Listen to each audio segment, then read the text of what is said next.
വളരെ ആഹ്ലാദം നിറഞ്ഞ ഒരു സന്ദർഭം.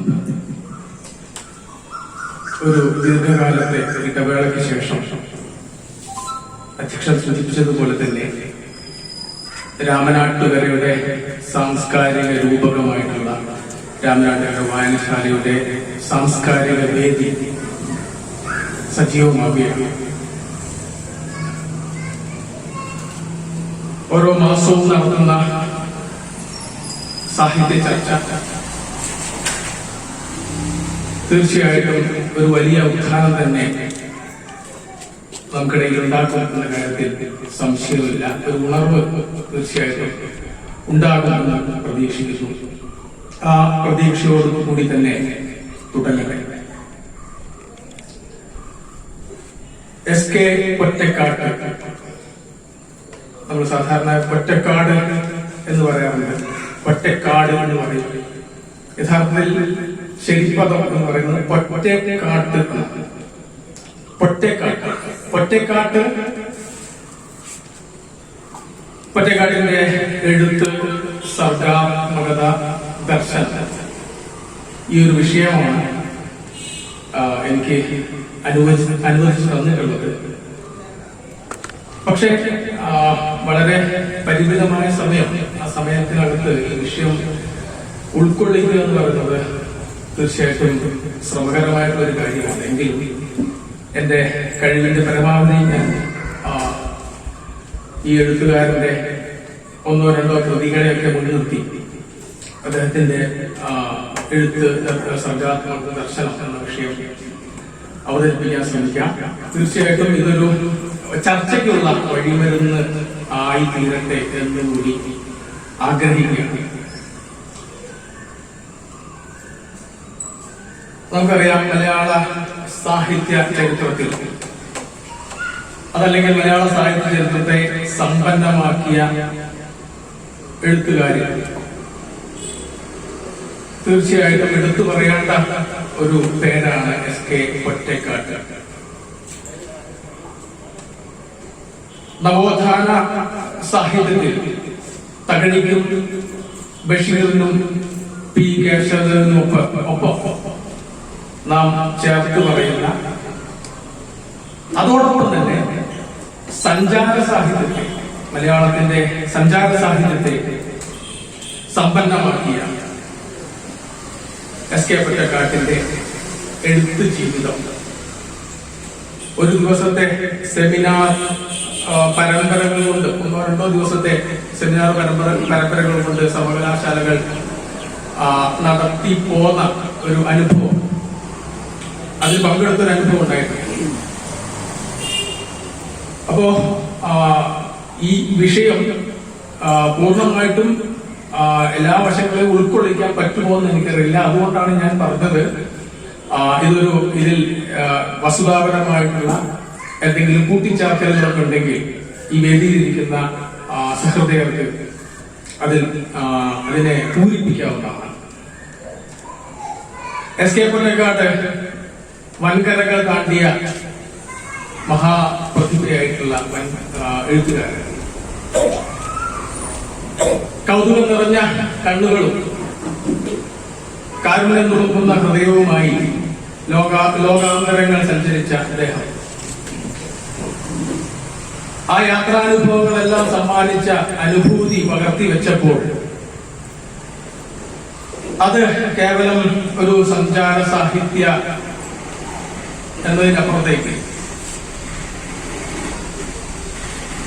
ആത്മാവിന്റെ ആവിഷ്കാരം കൂടിയായി മാറുന്ന ഒരു അനുഭവമാണ് വായനാ ലോകത്തിന് യഥാർത്ഥത്തിൽ സമ്മാനിച്ചത് എന്ന് പറയാം. ദീർഘകാലത്തെ സഞ്ചാരം, എസ്.കെയുടെ അധിക സഞ്ചാരങ്ങളും യാത്രകളൊക്കെ ഇന്ത്യൻ സ്വാതന്ത്ര്യ സമരത്തിന്റെ ഇരുപുറങ്ങളിലായിട്ടാണ്. 1947 മുമ്പും അദ്ദേഹം ഈ സഞ്ചാരം നടത്തി. സ്വാതന്ത്ര്യം കിട്ടുന്ന സമയത്തൊക്കെ അദ്ദേഹം മറുനാട്ടിലാണ്. ഈ ഒരു സന്ദർഭത്തിൽ എസ്.കെയുടെ എഴുത്ത് ജീവിതം ഇന്നത്തെ പോലെയുള്ള സംവിധാനങ്ങളൊന്നും ഇല്ലാതിരുന്ന കാലത്ത് അതിസാഹസികമായിട്ടുള്ള സഞ്ചാരങ്ങളായിരുന്നു. തിരിച്ചു വരും എന്ന് ഉറപ്പു പറയാനാവാത്ത യാത്രകളായിരുന്നു SKയുടെ.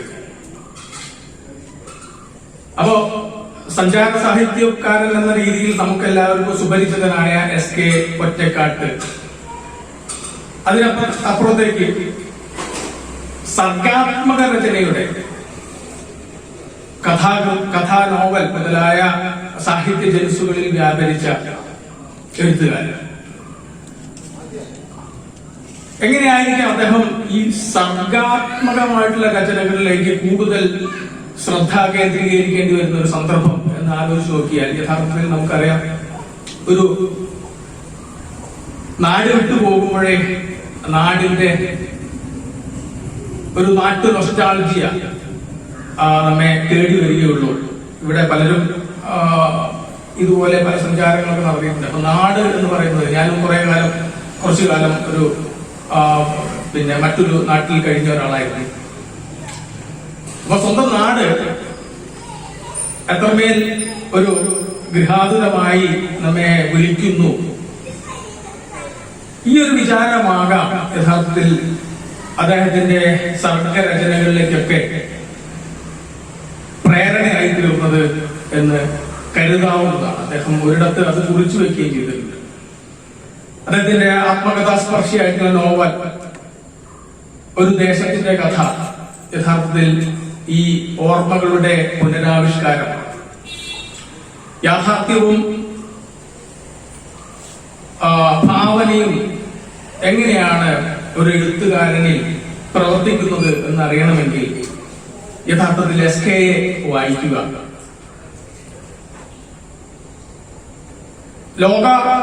ലോകത്തിന്റെ പല ഭാഗങ്ങളിലേക്ക് വിഭിന്നമായ തലങ്ങളിലേക്ക് സഞ്ചരിക്കുമ്പോഴും സ്വന്തം നാട്ടിലെ അനവധിയായ മനുഷ്യ പ്രകൃതികൾ, ഈ ഓർമ്മ അദ്ദേഹത്തിന്റെ മനസ്സിൽ നിരന്തരം അലയടിച്ചിരിക്കണം. അദൃശ്യമായ ഓർമ്മകളുടെ ആ പ്രവാഹത്തിൽ ആയിരിക്കണം ഒരുപക്ഷെ തന്റെ ഭാവനാത്മകമായിട്ടുള്ള രചനകളിലേക്ക് SK കടന്നത് എന്ന് വേണമെങ്കിൽ പറയാം. അങ്ങനെ മലയാള നവോത്ഥാന എഴുത്തുകാരിൽ തകഴി ശിവശങ്കരപ്പിള്ളയ്ക്കും SK വൈക്കം മുഹമ്മദ് ബഷീറിനും P കേശവദേവനും ഒപ്പം ചേർത്ത് വയ്ക്കാവുന്ന എഴുത്തുകാരനായി SK മാറി. സുകുമാർ അഴീക്കോട് സൂചിപ്പിച്ചതുപോലെ നാട്ടു പദങ്ങളും നാടൻ ശൈലികളും നാടൻ ജീവിത രീതികളും ഒക്കെ സന്നിവേശിപ്പിക്കുമ്പോൾ ഒരു നാടോടി സംസ്കാരത്തിന്റെ ചിത്രശാലയായി SKയുടെ രചനകൾ മാറുന്നു എന്ന് സുകുമാർ അഴീക്കോട് സൂചിപ്പിച്ചത് മറ്റൊന്നുകൊണ്ടല്ല. ഇത് തന്നെയാണ് SK രചനകളുടെ വ്യതിരിക്തത എന്ന് വേണമെങ്കിൽ പറയാം. കഥാ സാഹിത്യത്തെ പരിചയപ്പെടുത്തുമ്പോൾ 23ഓളം കഥാസമാഹാരങ്ങൾ അദ്ദേഹത്തിൻ്റെതായിട്ടുണ്ട്. പുള്ളിമാൻ, നിശാഗന്ധി, ചന്ദ്രകാന്തം, രാജമല്ലി, ജലതരംഗം, ഹിമവാഹിനി, ഏഴിലംപാല, കാട്ടുചമ്പകം, ഇന്ദ്രനീലം തുടങ്ങിയ കഥാസമാഹാരങ്ങളെല്ലാം അതിൽ വളരെ പ്രധാനപ്പെട്ടവയാണ് എന്ന് പറയാം. അതുപോലെ തന്നെ നോവലുകൾ, തിരുവിതാംകൂറിൽ നിന്ന് മലബാറിലേക്കുള്ള കുടിയേറ്റത്തിന്റെ കഥ പറയുന്ന വിഷകന്യക,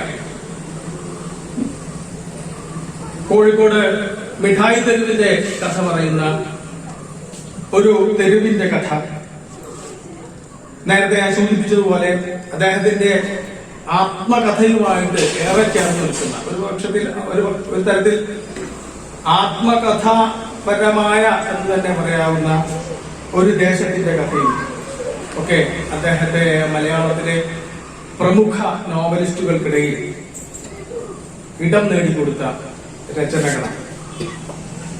ഈ നോവലുകൾ ഞാൻ നേരത്തെ സൂചിപ്പിച്ചതുപോലെ തന്നെ മലയാള നോവൽ ചരിത്രത്തിൽ, മലയാള നോവലിന്റെ ചരിത്രത്തിന് ഏകദേശം ഒരു 100 വർഷത്തെ പഴക്കമൊക്കെ ഉള്ളൂ. ആ ചരിത്രത്തിൽ ഒരു ദന്തഗോപുരങ്ങളിൽ നിന്നും എടുത്ത്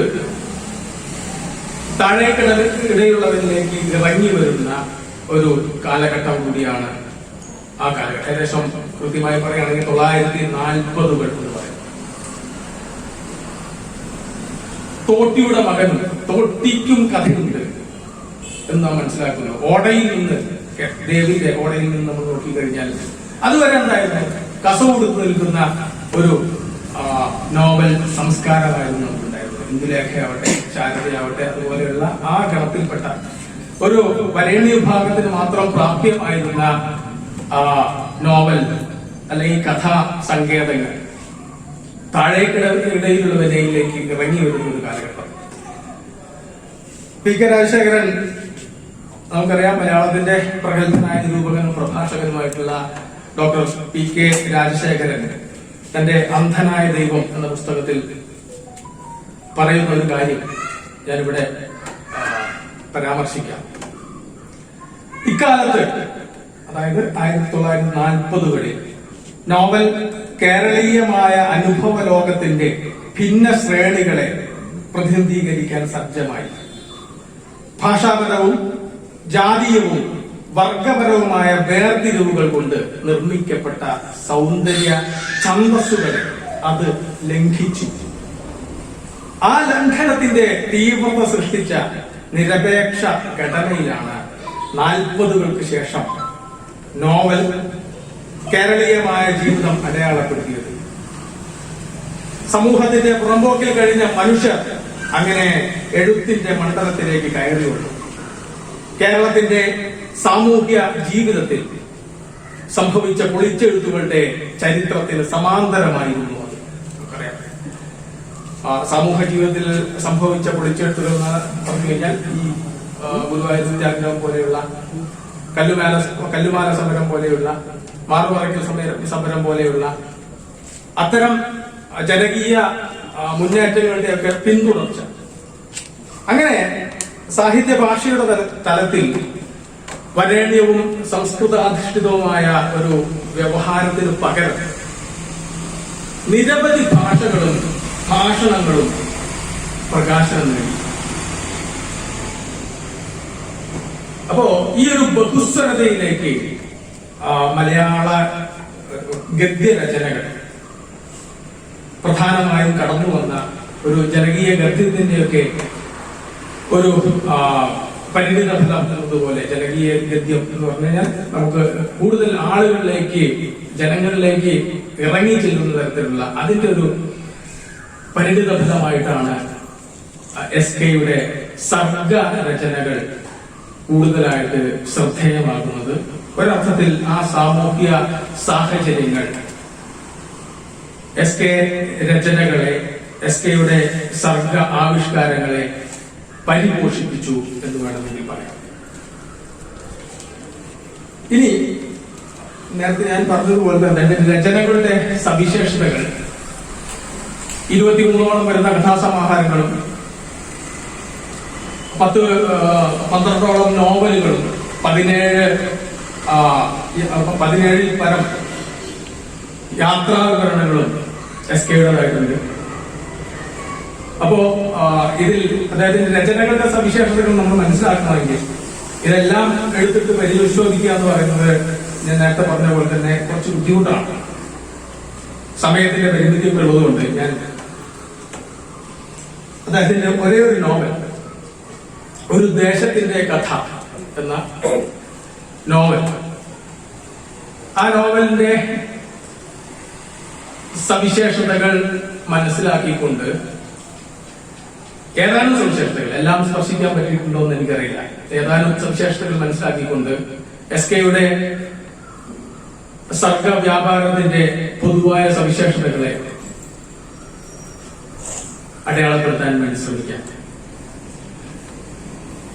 നേരത്തെ ഞാൻ സൂചിപ്പിച്ചതുപോലെ തന്നെ ഓർമ്മകളുടെ ഒരു പുനഃസൃഷ്ടിയാണ് എസ്.കെ രചനകളിൽ അധികവും നമുക്ക് കാണാൻ സാധിക്കുന്നത്. യാഥാർത്ഥ്യവും ഭാവനയും തമ്മിലുള്ള ഒരു ബന്ധം എങ്ങനെയാണ് SK രചനകളിൽ കൂടുതലായിട്ട് കാണുന്നത് എന്ന് നമുക്ക് നോക്കാം. ഇപ്പൊ SKയുടെ ദേശത്തിന്റെ കഥ 568 പേജുള്ള ദീർഘമായ ഒരു നോവലാണ്. ആ നോവലിലെ പ്രധാന കഥാപാത്രം ശ്രീധരൻ ആണ്. ശ്രീധരൻ SK തന്നെയാണ്. പല നോവലിലെ പല സന്ദർഭങ്ങളിലൂടെയും നമ്മൾ കടന്നു പോകുമ്പോൾ അത് SK തന്നെയാണ് എന്ന് നമുക്ക് ഓർമ്മ വരും. ഒരു ഉദാഹരണം പറയുകയാണെങ്കിൽ SK കവിതകൾ എഴുതിയിരുന്നു. തന്റെ ചെറുപ്പകാലത്ത് കവിതകൾ എഴുതിയിരുന്നു. അങ്ങനെ മകനെ കൊന്ന മദ്യം എന്നൊരു കവിത അദ്ദേഹം എഴുതി. അത് വാഗ്ഭടാനന്ദ സ്വാമിയുടെ എന്താണ് ആത്മവിദ്യാകാഹളം എന്ന് പറഞ്ഞ ഒരു പ്രസിദ്ധീകരണത്തിൽ, ഒരു മാസികയിൽ പ്രസിദ്ധീകരിച്ചു വന്നു. ഇവിടെ ശ്രീധരന്റെ ഇതേ പേരിൽ തന്നെയുള്ള കവിത ഒരു മാസികയിൽ പ്രസിദ്ധീകരിച്ചു വരുന്നുണ്ട്. ആത്മവിദ്യാകാഹളം എന്നത് മാറ്റി കാഹളം എന്ന് മാത്രമാണ് ആ മാസികയ്ക്ക് പേര് കൊടുക്കുന്നത്. അതുപോലെ തന്നെ SK പൊറ്റക്കാട്ടിന്റെ ഈ ദേശം എന്ന് പറയുന്നത് ഈ ദേശത്തിന്റെ കഥയാണ്. അത് കോഴിക്കോട് ഫ്രാൻസിസ് റോഡിനടുത്തുള്ള തോട്ടുകുളിപ്പാടമാണ്. ഈ തോട്ടുകുളിപ്പാടത്തിന്റെ കഥ, ഈ തോട്ടുകുളിപ്പാടമാണ് നോവലിൽ അതിരാണിപ്പാടമായി മാറുന്നത്. SK പൊറ്റക്കാട്ടിന്റെ തറവാട് നേരത്തെ പൊറ്റക്കാട്ട് തറവാടാണ്. ഇത് നോവലിൽ ചേനക്കൂത്ത് തറവാടായി മാറുന്നു. SK പൊറ്റക്കാടിന്റെ പിതാവ് കുഞ്ഞിരാമൻ മാസ്റ്ററാണ്. SK എന്നതിന്റെ മുഴുവൻ പേര് ഇതെന്താന്ന് വെച്ച് കഴിഞ്ഞാൽ ശങ്കരൻകുട്ടി കുഞ്ഞിരാമൻ പൊറ്റക്കാട്ടാണ്. അപ്പോ കുഞ്ഞിരാമൻ പൊറ്റക്കാട്ട് അദ്ദേഹത്തിന്റെ പിതാവായിരുന്നു. കുഞ്ഞിരാമൻ മാസ്റ്റർ ഒരു ഇംഗ്ലീഷ് സ്കൂൾ അധ്യാപകനായിരുന്നു. അതാണ് നോവലിലെ പ്രധാന കഥാപാത്രത്തിന്റെ, അദ്ദേഹം തന്നെയാണ് പേര് മാറ്റിയിരുന്നത്, കൃഷ്ണൻ മാസ്റ്റർ ആയിരുന്നു. SKയുടെ ജ്യേഷ്ഠൻ ബാപ്പുട്ടി നോവലിൽ കുഞ്ഞപ്പു ആയി മാറുന്നു. അമ്മ കുട്ടൂലി നോവലിൽ കുട്ടിമാടുവാൻ ആയി മാറുന്നു. SKയുടെ ഒരു മകൻ അകാലത്തിൽ ചർമ്മം പ്രാപിക്കുന്നുണ്ട്. ആ മകനാണ് മകനായിട്ടുള്ള രാഘവൻ. നോവലിൽ അതേ പേരിൽ തന്നെയാണ്, രാഘവൻ എന്ന പേരിൽ തന്നെയാണ് കടന്നു വരുന്നത്. അമ്മയുടെ തറവാട് കോഴിക്കോട് ചെലവൂരിനടുത്തുള്ള മുണ്ടയോട്ട് തറവാടാണ്. നോവലിൽ ആ മുണ്ടയോട്ട് തറവാട് ഇലഞ്ഞിപ്പൊയിൽ ആയി മാറുന്നു. ഈ ഇലഞ്ഞിപ്പൊയിൽ ഒരു നോവലിന്റെ പകുതിയൊക്കെ കഴിയുമ്പോൾ ഇലഞ്ഞിപ്പൊയിൽ ഒരു പ്രധാന കഥ ഇടമായി മാറുന്നുണ്ട്. ഈ പ്രത്യേക പ്രധാന ഇടമായി മാറുന്ന ഒരു സന്ദർഭമുണ്ട്. അതുപോലെ തന്നെ SKയുടെ ബാല്യകാല സുഹൃത്തായിട്ടുള്ള ചോയ്ക്കുട്ടി നോവലിൽ ചാത്തുണ്ണി ആയി മാറുന്നു. ഇങ്ങനെ സ്വന്തം വ്യക്തിത്വത്തെ, വ്യക്തിസത്തയെ, വ്യക്തിസ്വത്വത്തെ എന്നൊക്കെ പറയാവുന്ന ആ ഒരു സംഗതിയെ അതുപോലെ അങ്ങ് പ്രതിഷ്ഠിക്കുകയാണ് ദേശത്തിന്റെ കഥയിൽ SK ചെയ്തത്. എന്തായിരുന്നു അതിന്റെ ഉദ്ദേശം, അതിന്റെ ലക്ഷ്യം എന്തായിരുന്നു എന്ന് ചോദിച്ചു കഴിഞ്ഞാൽ വ്യക്തിസത്തയുടെ പ്രതിഷ്ഠാപനം. യഥാർത്ഥത്തിൽ ഒരു സമഷ്ടിയുടെ, സമൂഹത്തിന്റെ, ആ വ്യക്തിക്ക് വരുന്ന ജീവിതത്തിൽ ഉണ്ടാകുന്ന പലവിധമായ മാറ്റങ്ങൾ സമൂഹത്തിന്റെ കൂടി മാറ്റങ്ങളുടെ പ്രതിഫലനമാണ് എന്ന വിചാരം അക്കാലത്തെ നവോത്ഥാന എഴുത്തുകാർക്കും ഉണ്ടായിരുന്നു. വ്യക്തി സമൂഹത്തിന്റെ ദർപ്പണമായി മാറുന്ന ഒരു സന്ദർഭം. ഈ ഒരു ബോധം, ഈ ഒരു പുതിയ വ്യക്തിയിൽ അധിഷ്ഠിതമായ മാനവിക ബോധം തകഴി ആദിയായ നോവലിസ്റ്റുകളിലൊക്കെ പ്രകടമാണ്. അതിന്റെ വിശദാംശങ്ങളിലേക്കൊന്നും കൂടുതലായിട്ട് പോകുന്നില്ല. അപ്പൊ ഞാൻ പറഞ്ഞ ഒന്നാമത്തെ പ്രത്യേകത എന്ന് പറയുന്നത് വ്യക്തിയെ സമൂഹത്തിന്റെ അടയാളമായിട്ട് പ്രതിഷ്ഠിക്കുന്നു. എന്നുള്ളതാണ്. SKയുടെ സർഗരചനകളെ നമ്മൾ നോക്കുമ്പോൾ നമുക്ക് കൂടുതലായിട്ട് നാടൻ പ്രേമമാകട്ടെ, തെരുവിന്റെ കഥയാകട്ടെ, എല്ലാം എടുത്ത് നോക്കിക്കഴിഞ്ഞാൽ ഈ വ്യക്തിയെ നിർണയിക്കുന്ന ദേശം, ഇടം, അതുകൂടി ഒരു ചരിത്ര ഭൂതലമായി മാറുന്ന സാഹചര്യം ഉണ്ടാകുന്നു. അതുപോലെ തന്നെ മറ്റൊരു സവിശേഷത നോവൽ രചനയിലുള്ള സവിശേഷതയാണ്. മലയാള നവോത്ഥാന നോവലിന്റെ ഭാഷാപരമായിട്ടുള്ള ഒരു സവിശേഷത എന്ന് പറയുന്നത് സൂക്ഷ്മം എന്നതിനേക്കാൾ സ്ഥൂലത്തെ കൂടുതൽ അടയാളപ്പെടുത്തുക എന്നുള്ളതാണ്. 568 പേജുള്ള ഒരു നോവൽ, അതിന്റെ എല്ലാ തലങ്ങളെയും സ്പർശിച്ചുകൊണ്ടുള്ള ഒരു രചന. ഓരോ കഥാപാത്രങ്ങളെയും അവരുടെ ആ കഥാപാത്രങ്ങളുടെ സ്വഭാവ ചിത്രീകരണം വളരെ സ്ഥൂലമായിട്ട് തന്നെ പല സംഭവങ്ങളിലൂടെയും വായനക്കാരന് മനസ്സിലാക്കി കൊടുക്കുക എന്നുള്ളത് ആ കാലത്തുള്ള SKയുടെ ഈ നോവലിനെ, ആ കാലത്തുള്ള നോവലുകളുടെ ഒരു സവിശേഷത ഞാൻ പറയുന്നത് ആധുനികതയിലേക്ക് വരുമ്പോൾ നോവലുകൾ കൂടുതൽ സൂക്ഷ്മമാണ്. സൂക്ഷ്മത OVവിന്റെ രചനയൊക്കെ എടുത്തു നോക്കിക്കഴിഞ്ഞാൽ കാച്ചിക്കുറുകിയ ഒരു ഭാഷ ഗദ്യ രചനയിൽ കാണാൻ സാധിക്കും. SKയുടെ രചന സൂചിപ്പിക്കുന്നത് സൂക്ഷ്മത്തെക്കാൾ സ്ഥൂലവും അനാവൃതമാക്കൽ ഒരു ആഖ്യാന ശൈലിയാണ് എന്ന പ്രഖ്യാപനമാണ് യഥാർത്ഥത്തിൽ അത്തരം രചനകൾ കാണിക്കുന്നത് എന്ന് പറയാം. അപ്പോ ആധുനിക നവോത്ഥാനത്തിൽ നിന്നും റിനൈസൻസ് എന്ന് പറഞ്ഞ ആ കാലഘട്ടത്തിൽ നിന്നും മലയാള സാഹിത്യ, പ്രത്യേകിച്ചും ഗദ്യ രചനകൾ, കഥാ നോവൽ മുതലായിട്ടുള്ള രചനകൾ ആധുനികതയിലേക്ക് കടക്കുമ്പോൾ, ആധുനികത എന്ന് പറഞ്ഞാൽ അതിന്റെ മുന്നേ ഉണ്ടായിരുന്ന ഒരു ഭാവത്തോടുള്ള വിച്ഛേദമായിരിക്കുമല്ലോ. ആ വിച്ഛേദം എന്ന നിലയിൽ ആധുനികത കുറെ കൂടി സൂക്ഷ്മമായപ്പോൾ SK അടക്കമുള്ളവരുടെ രചനകൾ സ്ഥൂലതയെ, വിശാലതയെ, പരത്തിപ്പറയലിനെ ഇഷ്ടപ്പെട്ടു എന്ന് വേണമെങ്കിൽ പറയാം. മറ്റൊരു സവിശേഷത, ദേശത്തിന്റെ കഥ നമ്മൾ നോക്കുമ്പോൾ അതിനകത്തുള്ള ഗൂഢമായ ഹാസ്യം. എന്താണ് ഈ ഗൂഢമായ ഹാസ്യം? അത് ചില സന്ദർഭങ്ങൾ, ചില ഉദാഹരണങ്ങൾ പറയുമ്പോൾ നിങ്ങൾക്ക് മനസ്സിലാവും. നോവലിലെ ശ്രീധരന്റെ അകന്ന ബന്ധുവായിട്ടുള്ള ചിരുതക്കുട്ടി 4 തവണയും വിധവയാകുക. 4 തവണ വിവാഹം കഴിച്ചു.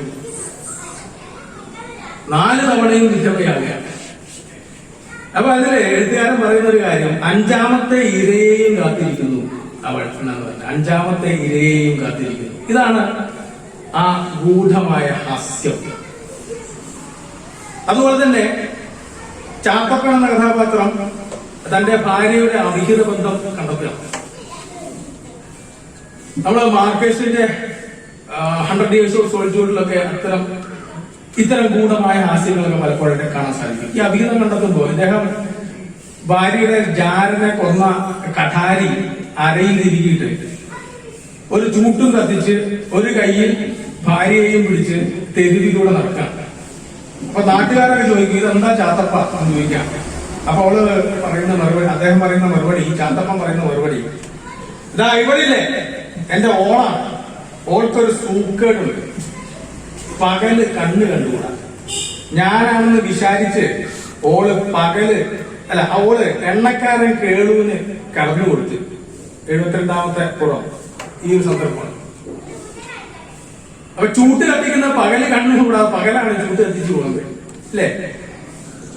അതുപോലെ തന്നെ പിന്നെ പുതിയ കുട വാങ്ങുമ്പോഴും പുതിയ കല്യാണ പെണ്ണിനെ തെരഞ്ഞെടുക്കുമ്പോഴും കാണുമ്പോഴും ഒരു കാര്യം പ്രധാനമായിട്ട് ശ്രദ്ധിക്കണം എന്ന് പറയുന്നത്. എന്ത് ഗുണമാണത്? ഒരു ഗുണം. ആ ഗുണം ശീലഗുണമാണ്. പുതിയ ഗുണമാണെങ്കിൽ നല്ല ശീലമായിരിക്കണം അല്ലെ? പെണ്ണിനെ കാണാൻ പോവുകയാണെങ്കിൽ ശീലഗുണം, ശീലം, അത് ശീലമാണ്. ഇന്ന് ഇവിടെ പുതിയ പുനർവായനകളൊക്കെ ഉണ്ടായിക്കൊണ്ടിരിക്കുമ്പോൾ വേണമെങ്കിൽ SK രചനകളിലെ സ്ത്രീ വിരുദ്ധതയൊക്കെ ചൂണ്ടിക്കാണിക്കാൻ ചിലപ്പോൾ നമുക്ക് സാധിച്ചേക്കാം. ഇത്തരം സന്ദർഭങ്ങളൊക്കെ കൊണ്ടുവന്നത് സ്ത്രീ ഒരു കമ്മോഡിറ്റി, ഒരു ഉപഭോഗ വസ്തു എന്ന രീതിയിൽ അല്ല എന്നും സമൂഹത്തിൽ സ്വന്തമായ ഐഡന്റിറ്റി ഉണ്ട് എന്നൊക്കെ പുതിയ വീക്ഷണങ്ങൾ, പുതിയ വായനകളൊക്കെ ഉണ്ടായിക്കൊണ്ടിരിക്കുമ്പോൾ ഇത്തരം ചില സന്ദർഭങ്ങളൊക്കെ ഒരു പക്ഷേ ഇത്തരം ഒരു മറുചിന്തയ്ക്ക് ഇടയാക്കിയേക്കാം എന്ന് പറയാം. ഇനി നോവലിന്റെ ഏകദേശം അവസാന ഭാഗത്തേക്കൊക്കെ എത്തുമ്പോഴേക്കും ഈ ദേശം, അതിരാണിപ്പാടം എന്ന് പറഞ്ഞ ദേശം, ഇത് തെരുവിന്റെ കഥയിലും ഇതേ സന്ദർഭം തന്നെയാണ്. ഒരു തെരുവിന് വരുന്ന പരിണാമം നാടൻ പ്രേമത്തിലും നമുക്കത് കാണാൻ സാധിക്കും. കാലം എങ്ങനെയാണ് ഒരു ദേശത്ത്, ആ ദേശത്തെ മനുഷ്യപ്രകൃതികളിൽ മാറ്റം വരുത്തുന്നത് എന്നത് SKയുടെ സർഗാത്മക രചനകളുടെ ഒരു പൊതു സവിശേഷതയാണ്. അതിനോടുള്ള ഒരു ആഭിമുഖ്യം, ഇതെങ്ങനെയാണ് എന്നുള്ള ഒരു ആഭിമുഖ്യം ഇദ്ദേഹത്തിന്റെ രചനകളിൽ. 921 മലബാർ കലാപത്തിന്റെ പശ്ചാത്തലമൊക്കെ, മലബാർ ലഹളയുടെ പശ്ചാത്തലമൊക്കെ കടന്നു വരുന്ന ഈ അനന്തരകാലം സായിപ്പന്മാർ കുറെ അധികം നമ്മുടെ വ്യവസായശാലകളൊക്കെ തുടങ്ങിയ ഒരു സന്ദർഭം. ചൂടിക്കമ്പനിയിലെ സായിപ്പ്, അപ്പൊ സായിപ്പ് പിന്നെ ഇതിൽ പറയുന്നുണ്ട്, ഈ സായിപ്പിന് ചൂടി വിരിക്കുന്ന അമ്മാളുവിനോട് കമ്പം കയറുന്നതും. അപ്പൊ ഈ സായിപ്പന്മാരെയൊക്കെ സ്വീകരിക്കുന്നത് ഒരു വലിയ നല്ല കാര്യമാണ്, അതൊരു മികച്ച കാര്യമാണ് എന്നൊക്കെ അക്കാലത്തെ പെണ്ണുങ്ങൾ വിശ്വസിച്ചിരുന്നു എന്നൊക്കെ SK പറയുന്നു. അതുപോലെ തന്നെ ഇദ്ദേഹത്തിന്റെ നേരത്തെ സൂചിപ്പിച്ച അമ്മയുടെ തറവാട്, ഇലഞ്ഞിപ്പോയി തറവാട് മലബാർ കലാപകാലത്ത് അഭയാർത്ഥിക്കാമ്പാവുന്ന സന്ദർഭം. അവിടെ വെച്ച് ഒരു കൂട്ടുകാരിയെ ശ്രീധരൻ പരിചയപ്പെടുന്നു. അതുപോലെ തന്നെ ബന്ധുവീടായിട്ടുള്ള കേളഞ്ചേരി തറവാടിൽ വൈദേശിക ബന്ധത്തിന്റെ, ചീനക്കാരുമായിട്ട് പണ്ട് വൈദേശിക ബന്ധം ഉണ്ടായിരുന്നു എന്നതിനെ കുറിച്ചുള്ള സൂചനകൾ, വൈദേശിക സംസ്കാരത്തെ ആ ബന്ധവും അതിന്റെ സ്വീകരണവും ഒക്കെ സാമൂഹികമായിട്ടുള്ള കേരളീയ മാറ്റത്തിന്റെ അടയാളം കൂടിയായിട്ട് നോവലിൽ കടന്നു വരുന്നത്. ഈ അർത്ഥത്തിൽ കാലം വരുത്തുന്ന മാറ്റങ്ങൾ, കാലം ആവശ്യപ്പെടുന്ന വേഷപ്പകർച്ചകൾ നോവലിൽ പ്രധാന ഘടകമായിട്ട് കടന്നു വരികയാണ്. SKയുടെ ദേശസഞ്ചാരത്തെ പറ്റി ഞാൻ നേരത്തെ സൂചിപ്പിക്കുകയുണ്ടായി. ശ്രീധരനും ഏകദേശം 3 ദശാബ്ദം നീണ്ട സഞ്ചാരത്തിന് ശേഷം തിരിച്ചെത്തുന്ന ഭാഗമാണ് മർമ്മരങ്ങൾ എന്ന അധ്യായം. മർമ്മരങ്ങൾക്ക് ഒരു 8 ഭാഗങ്ങളൊക്കെ ഉണ്ട്. 30 വർഷം അതിനുശേഷം, ആ 30 വർഷത്തിന് ശേഷം അതിരാണിപ്പാടത്ത് തിരിച്ചെത്തുന്ന ശ്രീധരൻ താൻ ഈ പുതിയ ലോകത്ത് അപരിചിതനായിത്തീരുന്നു എന്ന തിരിച്ചറിവ്, ആ ഒരു തിരിച്ചറിവിൽ മടങ്ങിപ്പോകാൻ വേണ്ടി തയ്യാറാണ്. നേരത്തെ ഞാൻ സൂചിപ്പിച്ച ഈ മാറ്റം, ഇപ്പോ ശ്രീധരന്റെ പിതാവ് തന്നെ ആയിട്ടുള്ള കൃഷ്ണൻ മാസ്റ്റർ, അദ്ദേഹം ഈ വസ്ത്രം, സ്ത്രീകളുടെ വസ്ത്രങ്ങളിൽ വന്ന മാറ്റങ്ങൾ, ബ്ലൗസ് ധരിക്കുന്നതിന് ആദ്യം ഒരു മുണ്ട് മാത്രമായി ആയിരുന്നു മാറി മറയ്ക്കാൻ വേണ്ടി ഉപയോഗിച്ചിരുന്നത്. പിന്നെ ബ്ലൗസ് ധരിക്കാൻ എന്നതിനെ കുറിച്ചൊക്കെ അദ്ദേഹം ഒരുപാട് സംസാരിക്കുകയും, പക്ഷെ സ്വന്തം കാര്യം വരുമ്പോൾ അദ്ദേഹം ഒരു ഇരട്ടത്താപ്പ് സ്വഭാവം വെച്ച് പുലർത്തുന്നതൊക്കെ നമ്മുടെ എഴുത്തുകാരൻ അവിടെ സൂചിപ്പിക്കുന്നു ഒരു സന്ദർഭത്തിൽ. അപ്പൊ ഈ മാറിയ കാലത്തെ സ്വീകരിക്കാനുള്ള ഒരു പ്രവണതയും അതേസമയം തന്നെ പാരമ്പര്യത്തെ കൈവിടാൻ പറ്റാത്ത ഒരു വിഷമാവസ്ഥയിൽ ചില കഥാപാത്രങ്ങൾ കടന്നുപോകുന്ന ഒരു സാഹചര്യം ഉണ്ട്. നോവൽ അവസാനിക്കുന്നത് എങ്ങനെയാണ്? അതിരാണിപ്പാടത്തെ പുതിയ തലമുറയുടെ കാവൽക്കാര, അതിക്രമിച്ചു കടന്നത് പൊറുക്കൂ, പഴയ കൗതുക വസ്തുക്കൾ തേടി നടക്കുന്ന ഒരു പരദേശിയാണ് ഞാൻ. SK അവസാന കാലം വരെ ഈ പഴയ കൗതുക വസ്തുക്കൾ തേടി നടന്ന ഒരു പരദേശിയായിട്ട് തന്നെയാണ് ജീവിച്ചത് എന്ന് പറയാം. അപ്പൊ ഈ ഒരു നോവലിനെ മുൻനിർത്തി അദ്ദേഹത്തിന്റെ സർഗരചനകളുടെ ഒരു സവിശേഷതകൾ മനസ്സിലാക്കി. ഇനി അദ്ദേഹത്തിന്റെ ദർശനം, അതിനെക്കുറിച്ചുള്ള ഒന്ന് രണ്ട് സൂചനകൾ കൂടി നടത്താമെന്ന് വിചാരിക്കുന്നു. അദ്ദേഹത്തിന്റെ മറ്റു നോവലുകൾ പരിചയപ്പെടുത്തുകയാണെങ്കിൽ വല്ലികാദേവി ഒരു നോവലാണ്, മൂടുപടം, ഒരു തെരുവിന്റെ കഥ, പ്രേമശിക്ഷ, കറാമ്പു, കുരുമുളക്, കബീന ഇതൊക്കെ അദ്ദേഹത്തിന്റെ മറ്റ് നോവലുകളാണ്. SKക്ക് ലഭിച്ചിട്ടുള്ള അവാർഡുകൾ നേരത്തെ ഞാൻ സൂചിപ്പിച്ച ഇപ്പോൾ പറഞ്ഞു വെച്ച ദേശത്തിന്റെ കഥയ്ക്ക് ഭാരതീയ പരമോന്നത സാഹിത്യ പുരസ്കാരമായിട്ടുള്ള ജ്ഞാനപീഠം ലഭിക്കുകയുണ്ടായി 1980-ലാണ്. അതേ കൃതിക്ക് തന്നെ 1973 കേന്ദ്ര സാഹിത്യ അക്കാദമി അവാർഡും ലഭിച്ചു. വിഷകന്യകയ്ക്ക് മദ്രാസ് സർക്കാരിന്റെ മികച്ച നോവലിനുള്ള പുരസ്കാരവും 1949 ലഭിക്കുകയുണ്ടായി. ഒരു തെരുവിന്റെ കഥയ്ക്ക് കേരള സാഹിത്യ അക്കാദമി പുരസ്കാരമാണ് ലഭിക്കുന്നത് 1961. ഇനി അദ്ദേഹത്തിന്റെ സഞ്ചാര സാഹിത്യ മേഖലകളിലെ കുറച്ച് കാര്യങ്ങളൂടെ പറഞ്ഞു വയ്ക്കുകയാണെങ്കിൽ, സഞ്ചാര സാഹിത്യം എന്ന് പറഞ്ഞു കഴിഞ്ഞാൽ സഞ്ചാര അനുഭവങ്ങൾ എഴുതി വയ്ക്കുമ്പോൾ അതെങ്ങനെ സാഹിത്യമാകുന്നു? 19ാം നൂറ്റാണ്ടിന്റെ അവസാനത്തിൽ ഗോൾഡ് സ്മിത്തിന്റെ ട്രാവലർ എന്ന സഞ്ചാരകൃതി പുനർവായനയ്ക്ക് എടുത്തപ്പോൾ ഡ്രാവിഡ് എന്ന നിരൂപകൻ പറയുകയുണ്ടായി, ഒരു കവിയെ പോലെ സഞ്ചാരിയും ആൽപ്സ് പർവ്വതത്തിന്റെ കൊടുമുടിയിൽ നിന്നും തനിക്ക് സൃഷ്ടിഗോചരമായ ആയി കിടക്കുന്ന വ്യത്യസ്തമായ ഭൂപ്രദേശങ്ങളുടെ രാഷ്ട്രീയവും സാമൂഹികമായ അവസ്ഥയെ വിശകലനം ചെയ്യുകയും വീക്ഷിക്കുകയും ചെയ്യുന്നു. അത് എങ്ങനെയായിരിക്കണം? വായനക്കാരന് അനുഭവവേദ്യം ആവുക എന്നുള്ളത് വളരെ പ്രധാനമാണ്. അതിനകത്ത് സാങ്കേതിക ജടിലതകൾ ഒന്നും കൂടുതലായിട്ട് ഭാഷയിൽ കൊണ്ടുവരുന്നതിന്റെ അർത്ഥമില്ല.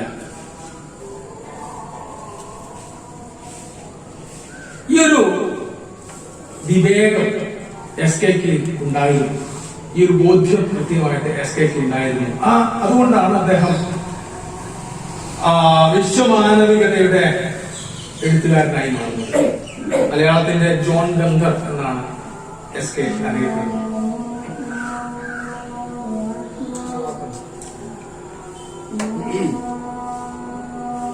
ഇങ്ങനെ അദ്ദേഹത്തിന്റെ ആദ്യത്തെ സഞ്ചാര സാഹിത്യ കൃതി പുറത്തു വരുന്നത് 1947-ലാണ്. കാശ്മീർ എന്നാണ് ആ കൃതിയുടെ പേര്. അതിനുശേഷം ഒന്നിനു പുറകെ ഒന്നായി സഞ്ചാര സാഹിത്യത്തിന്റെ ഒരു വലിയ പരമ്പര തന്നെ SKയുടേതായിട്ട് ഉണ്ടായി. മലയാള വായനക്കാരന്, മലയാളി വായനക്കാരനോ അല്ലെങ്കിൽ വായനക്കാരിക്ക് അതൊരു വലിയ ഒരു വ്യത്യസ്തമായ അനുഭവം തന്നെയായിരുന്നു. കാരണം ആത്മകഥാ സാഹിത്യമോ സഞ്ചാര സാഹിത്യമോ ഒന്നും അത്രയധികം ജനങ്ങളിലേക്ക് കടന്നു വന്നിട്ടില്ലാത്തൊരു കാലത്താണ് SKയുടെ ഒരു പുതിയ വിഭവം SK കൊണ്ടുവന്ന ഈ ഒരു സഞ്ചാര സാഹിത്യ വിഭവം. അതിന് മുന്നേ ഉണ്ടായിരുന്നല്ലോ എന്ന് ചോദിച്ചു കഴിഞ്ഞാൽ നേരത്തെ ഞാൻ പറഞ്ഞതുപോലെ തന്നെ ഈ വലിയ വലിയ ആളുകൾ, സമൂഹത്തിലെ ഉന്നത സ്ഥാനീയരായിട്ടുള്ള ആളുകളൊക്കെ അവരുടെ കടൽ യാത്രകളൊക്കെ എഴുതി വെച്ചിരുന്നതാണ്. സാധാരണക്കാർക്ക് ലഭ്യമാവുകയോ വായിക്കാനുള്ള അവസരങ്ങൾ ഉണ്ടാവുകയോ ഉണ്ടായിരുന്നില്ല. കാപ്പേരികളുടെ നാട്ടിൽ Nile diary, Soviet diary, Balidweep, Bohemian ചിത്രങ്ങൾ, പാതിരാപ്പൂരിന്റെ നാട്ടിൽ, ക്ലിയോപാട്രയുടെ നാട്ടിൽ, ലണ്ടൻ നോട്ട്ബുക്ക്, നേപ്പാൾ യാത്ര എന്നിങ്ങനെ 17ഓളം കൃതികൾ ഈ ഗണത്തിലുണ്ട്. നേരത്തെ ഞാൻ സൂചിപ്പിച്ചതുപോലെ തന്നെ ഇന്ത്യൻ സ്വാതന്ത്ര്യലബ്ധിയുടെ ഇതുകാലങ്ങളിൽ ആയിരുന്നു SKയുടെ സഞ്ചാര കാലം. അതുകൊണ്ട് തന്നെ ദേശീയത്വത്തെ കുറിച്ചുള്ള, സ്വന്തം ദേശീയ ബോധത്തെ കുറിച്ചുള്ള അദ്ദേഹത്തിന്റെ കാഴ്ചപ്പാടുകൾ അതിതീവ്രമായി തന്നെ പല യാത്രാ ഗ്രന്ഥങ്ങളിലും നമുക്ക് കാണാൻ സാധിക്കും എന്നത് മറ്റൊരു സവിശേഷതയാണ്. കേവലം താൻ സഞ്ചരിച്ച ഇടങ്ങളിലെ അനുഭവങ്ങൾ കുറിച്ച് വെക്കുക എന്നതിനപ്പുറത്തേക്ക് ഞാനൊരു ഇന്ത്യക്കാരനാണ് എന്നുള്ള ബോധ്യം നിരന്തരം അദ്ദേഹത്തെ തോറ്റി ഉണർത്തിയിരുന്നു. ആഫ്രിക്കൻ നാടുകളിലുള്ള സഞ്ചാരമാവട്ടെ, ഈജിപ്തിലേക്കുള്ള യാത്രയാവട്ടെ, ലണ്ടനിലേക്ക് യാത്രയാവട്ടെ, ഒക്കെ ഇന്ത്യക്കാരൻ എന്നുള്ള ബോധം, ഇന്ത്യൻ എന്നുള്ള ബോധം, അതിന്റെ ഫലമായിട്ട് അനവധി ഭർസനങ്ങൾ അദ്ദേഹത്തിന്റെ പലയിടങ്ങളിലും ലഭിക്കുകയുണ്ടായിട്ടുണ്ട്. ഇപ്പൊ കാപ്പിരികളുടെ നാട്ടിൽ എന്ന് പറഞ്ഞാൽ ആഫ്രിക്ക ബ്രിട്ടീഷുകാരും പോർച്ചുഗീസുകാരും കൈയടക്കി വെച്ചിരുന്ന ഒരു നാടായിരുന്നു, കോളനി നാടായിരുന്നു. അപ്പൊ ഈ നാട്ടിൽ പോർച്ചുഗീസ് എംബസിയിലേക്ക് പോകുമ്പോൾ ബ്രിട്ടീഷുകാരുടെ സീല് പതിപ്പിച്ച പാസ്പോർട്ട് കാണുമ്പോൾ, പാസ്പോർട്ടല്ല ഈ പെർമിഷൻ ടിക്കറ്റ് കാണുമ്പോൾ പോർച്ചുഗീസുകാർ അദ്ദേഹത്തോട് ചൂടാവുകയും, അതേസമയം തന്നെ പോർച്ചുഗീസുകാർ ഇവർ തമ്മിലുള്ള പോർച്ചുഗീസ് ബ്രിട്ടീഷ് സംഘർഷം, സ്പർദ്ധ, ഇതുപോലുള്ള മൂന്നാം ലോക രാജ്യത്തിലുള്ള സഞ്ചാരികളെ ഏത് തരത്തിലാണ് ബാധിച്ചത്, അവരുടെ നിലനിൽപ്പിന് തന്നെ, അവരുടെ തുടർ യാത്രയ്ക്ക് തന്നെ എങ്ങനെയാണ് അത് അപകടമായി തീരുന്നത് എന്നൊക്കെ അദ്ദേഹം കാപ്പിരികളുടെ നാട്ടിൽ പറയുന്നു. ഞാൻ പറഞ്ഞു വന്നത് ഇന്ത്യൻ ദേശീയത്വത്തെ കുറിച്ചുള്ള ബോധം. അപ്പോഴൊക്കെ അദ്ദേഹം ഈ കോളനി രാഷ്ട്രങ്ങളിലൂടെയുള്ള സഞ്ചാരങ്ങളിലും, ഇന്ത്യ ഒരു കോളനി രാഷ്ട്രമായിരിക്കെ കോളനീകൃത സംസ്കാരത്തിന്റെ തിക്ത അനുഭവങ്ങൾ എങ്ങനെയാണ് ആ നാട്ടിലെ ജനങ്ങൾ അനുഭവിച്ചത് എന്നും, അതുകൊണ്ട് തന്നെ ആഫ്രിക്കക്കാരുമായിട്ട് ഒരു താതാത്മ്യപ്പെടുന്ന ഒരു ഒരു അത്തരത്തിലുള്ള അവരോട് താതാത്മ്യപ്പെടുന്ന തരത്തിലുള്ള ഒരു മനോഭാവം എസ് കെക്ക് ഉണ്ടായിരുന്നു. കാപ്പിരികളുടെ നാട്ടിൽ എന്ന യാത്രാ ഗ്രന്ഥത്തിന്റെ ഒരു ഭാഗം ഇങ്ങനെയാണ്: ഇന്ത്യ അപ്പോഴേക്ക് സ്വതന്ത്ര രാഷ്ട്രമായി മാറി 1947. അപ്പൊ ഇവിടുത്തെ അവിടെ കുറെ ഇന്ത്യക്കാർ കുടിയേറി പാർക്കുന്നുണ്ട്. അവിടെ കുടിയേറി പാർക്കുന്ന ഇന്ത്യക്കാർ അവിടെ കച്ചവടക്കാരായിട്ടാണ്. ഗുജറാത്തികളാണ് ഏറ്റവും കൂടുതലുള്ളത്. സൗത്ത് ഇന്ത്യൻസ് ക്ലർക്കുമാരായിട്ടുണ്ട്, സ്കൂൾ അധ്യാപകരായിട്ടുള്ളവരുണ്ട്. അപ്പൊ അവിടെയുള്ള ഒരു എംബസി, റൊഡേഷ്യ അടക്കമുള്ള ആഫ്രിക്കൻ ഗവൺമെന്റുകൾ ഈ ഇന്ത്യക്കാരോട് ആവശ്യപ്പെടുകയുണ്ടായി. ആ സമയത്ത് എസ് കെ അവിടെ ഉണ്ട്, നിങ്ങൾക്ക് സ്വതന്ത്ര രാഷ്ട്രമായ ഇന്ത്യയിലേക്ക് പോകണമോ, അതല്ലെങ്കിൽ ബ്രിട്ടീഷ് കോളനി ആയിട്ടുള്ള ഈ ആഫ്രിക്കയിൽ തുടരണമോ എന്ന് ചോദിച്ച സമയത്ത് എസ് കെ അവരോട് അവരുടെ അഭിപ്രായം ഇന്ത്യക്കാരോട് അവരുടെ അഭിപ്രായം ആരായുകയുണ്ടായി.